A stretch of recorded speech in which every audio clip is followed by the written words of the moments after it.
welcome back to my channel. If you're new here, my name's Becca. I'm a full-time software engineer, part-time Pilates instructor, and someone with multiple interests and multiple different passions.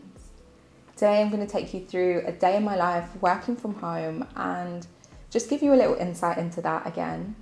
And I just wanted to talk about something that I've been thinking a lot about recently, and that is that I've been, first of all, thinking a lot about my promotion. I'm trying to get promoted and also just trying to always improve at how good I am as a developer and my job in general. And it's just got me thinking about what makes a really good developer. So I just want to talk you through what I do personally and also what I've noticed in other great developers as well. And I've been through many different teams and different companies, and I feel like I've picked up loads of different tips and stuff from all of the people I've worked with, and especially senior people, also people outside of work that I've networked with and stuff. And yeah, I'm just going to share that with you today. But let me join my stand-up and then we will catch up afterwards.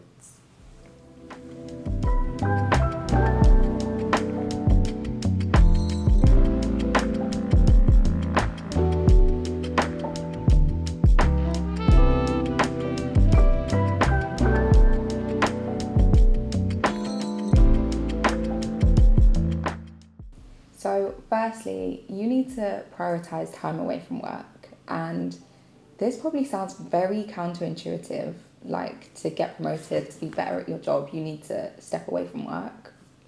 But hear me out, there is sense to this, because the people that you see that are really successful, like, don't get me wrong, yes, you have to grind, yes, you have to put in the hours, yes, you, to a certain extent, you have to be obsessed with the thing that you want, but not to the detriment of your mental health, your mental well-being, your physical health, all of those things, because that is literally just going to set you back. And everyone kind of has a different threshold for what's good for them.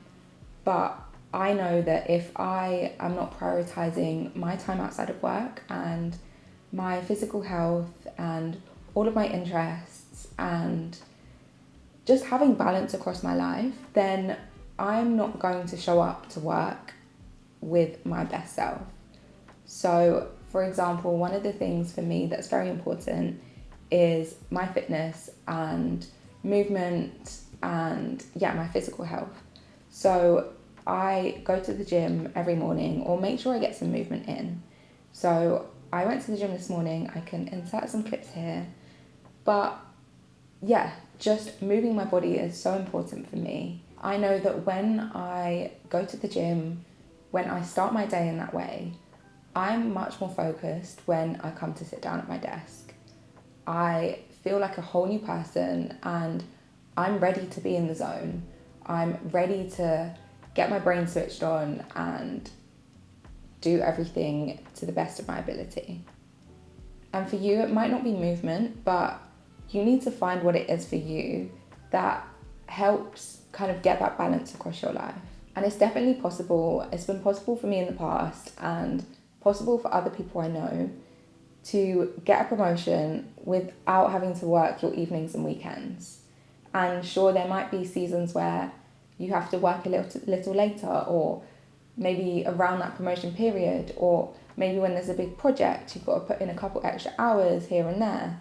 But the overall balance over your week, over your general months, should not just be work. There should be a great balance there. And yeah, so if you focus on yourself outside of work, you can bring your best self into your day job.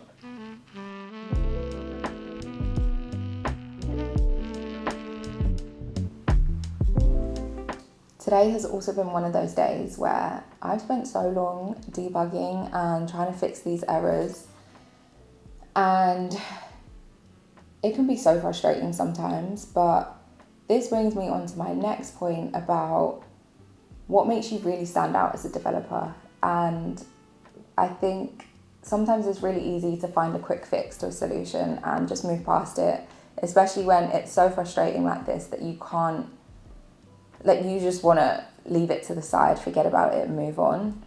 But what's going to really help you develop is understanding the root cause, reading into the issues, and Googling around. I mean, Google is literally your best friend as a developer. I say that all the time, but it's so true, because you obviously can't know everything. You're not taught everything. You're kind of not really taught anything from this role. Everything is kind of based around your own learning, how good you are at teaching yourself, and your ability to self-learn.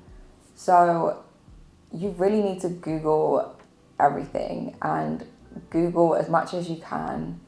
And yeah, stay curious with it. Try and find the root cause. Sometimes the answer won't always be obvious. It won't always be the first link you click on Google. Sometimes you have to go a few articles deep. It might not be the first solution on Stack Overflow that's specific to your problem, but Stack Overflow is a good place to start.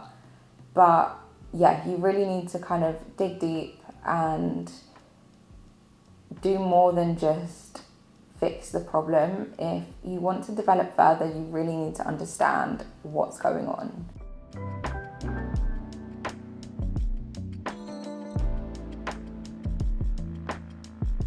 I carried on working up until lunchtime. I've said this before, but having most of my meals prepped in advance makes life so much easier and it saves so much time. For lunch, I had some leftover turkey mince chilli that I reheated. I served it over a baked sweet potato with a side of broccoli.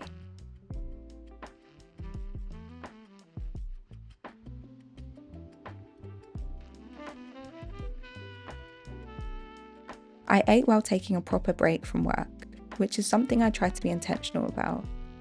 Stepping away from my screen, even for a little while, makes such a difference in how productive I feel for the rest of the day.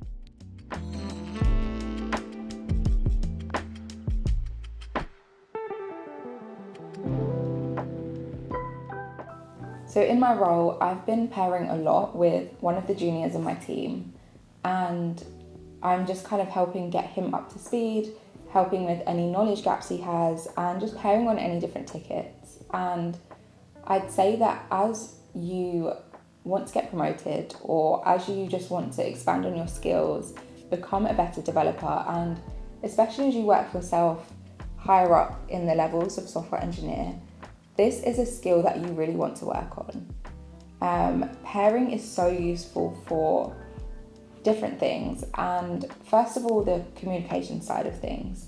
So I think it sometimes gets forgotten about because, especially from the outside, looking at a software engineer role, you kind of think of it as a really technical job, and it is, but people forget about the communication side of things.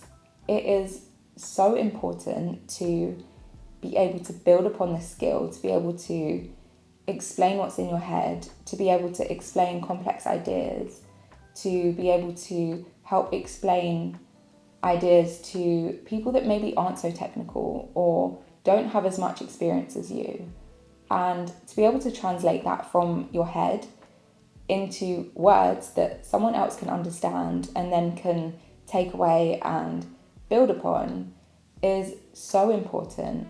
And so through this pairing and also mentoring, you're helping develop your own communication skills, your own technical skills by being able to teach it to someone else. There is so much to be learnt from teaching. You kind of maybe realise the own gaps in your knowledge, or you find different ways to explain it and different ways to think about a problem each time.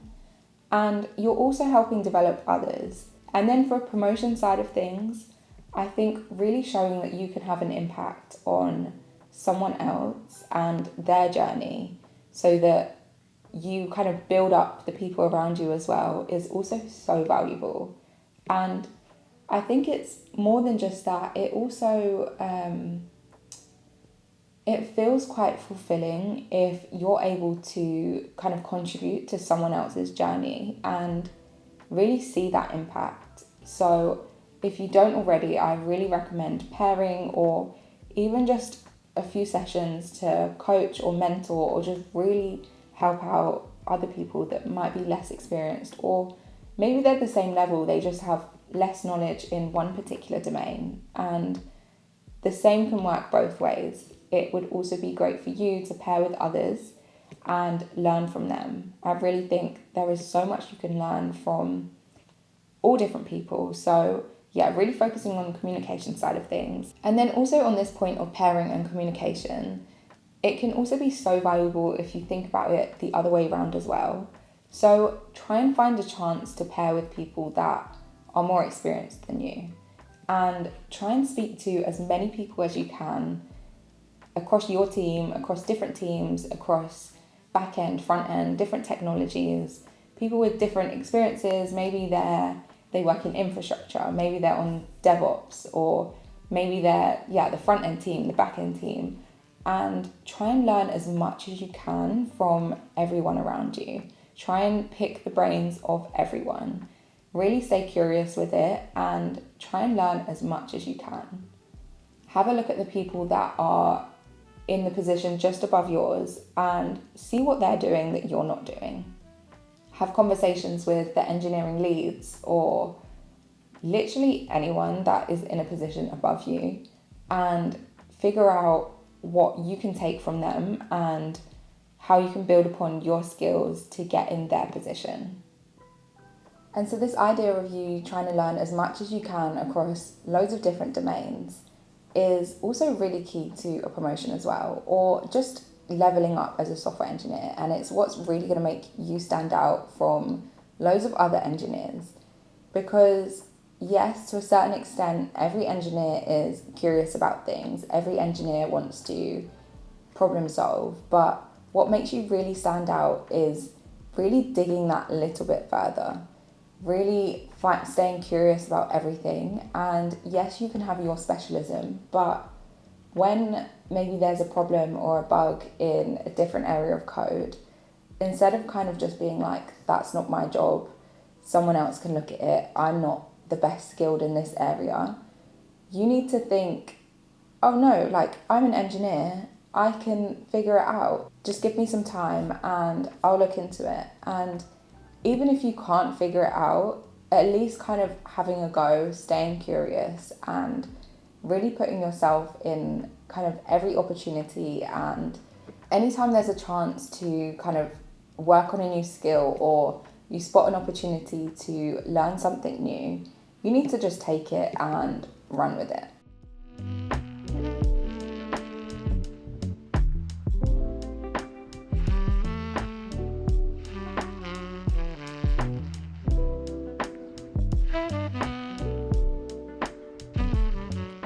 Okay, so I'm logging off from work now, and this evening I'm going to go to a tech coding meetup.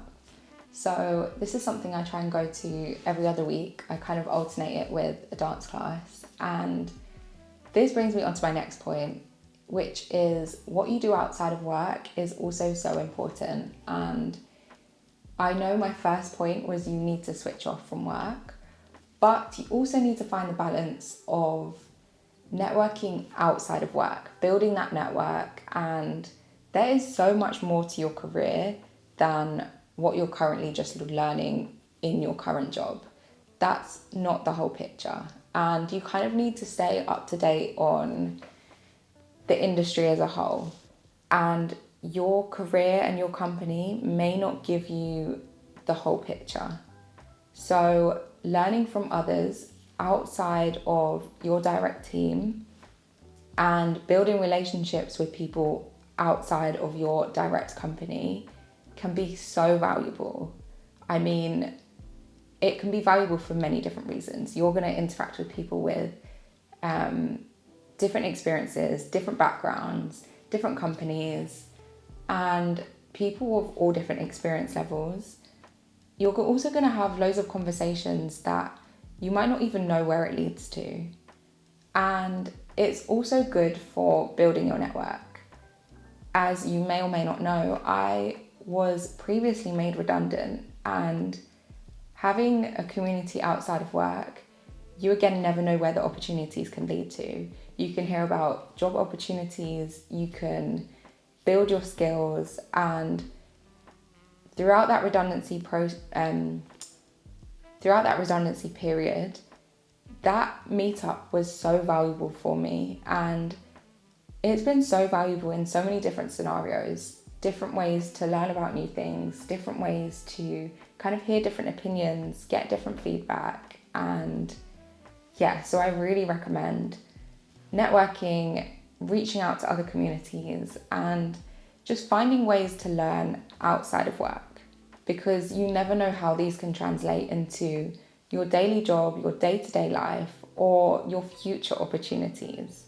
There's even been things that I've learned from these meetups and through different conversations that I've been able to bring into my role in my company and in my day-to-day working life. So you never know how these things will translate across everything, because you working on yourself is not just in an isolated kind of time or an isolated period or an isolated aspect of your life. It can all carry across from your day job to your hobbies, to your networking, to the situations that you put yourself in.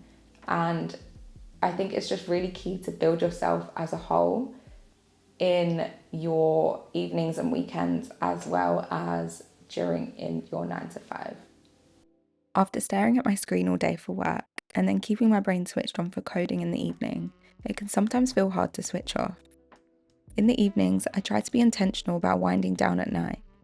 I dim the lights, slow down my energy, and spend some time away from screens. I don't journal every day, but when I do, I always feel good getting my thoughts down on paper. It helps me reflect on the day or week and helps me practice gratitude. So this evening, I spent some time journaling, letting myself slow down and reset. Sometimes I'll read too, just something to help me fully relax before bed. It's a simple routine, but it makes a big difference in helping me unwind.